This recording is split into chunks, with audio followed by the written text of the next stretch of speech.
In the beginning, God created the heavens, the earth, and all living things. It's on this earth, in the Garden of Eden, that things take a dramatic turn. Meet Adam and Eve.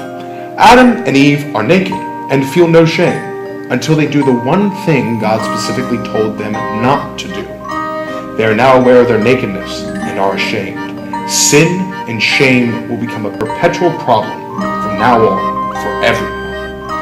Over the course of time, this sin has gotten so bad that God sent a flood to wipe out humanity. When it's over, God makes a covenant with Noah, one of the only people God saved. Never again will humanity be destroyed by flood. Now Noah had a son named Shem, who in turn had a son named Abraham.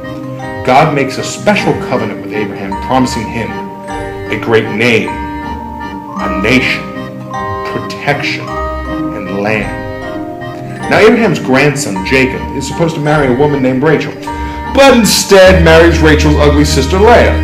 Hey, it happens. A baby-making war then ensues between Rachel and Leah, and from this 12 sons are born, and they will become the nation of Israel. When Joseph, one of these sons, receives a job in Egypt, they all move there. Over time, there becomes many of them, and the Pharaoh holds them in slavery.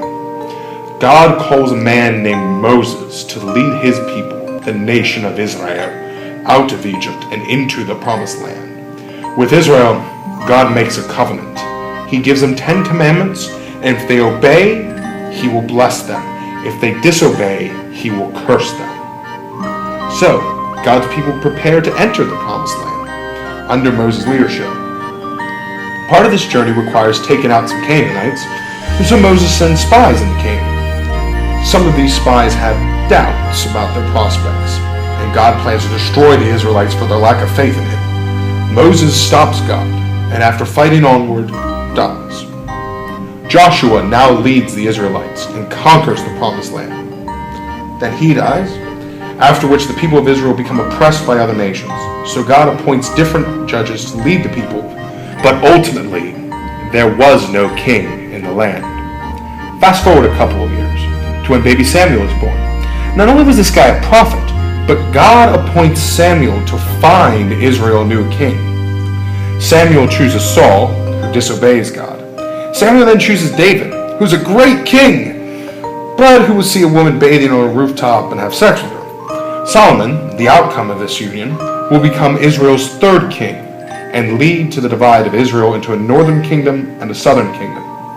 Fast forward a few hundred years. Israel has broken their covenant.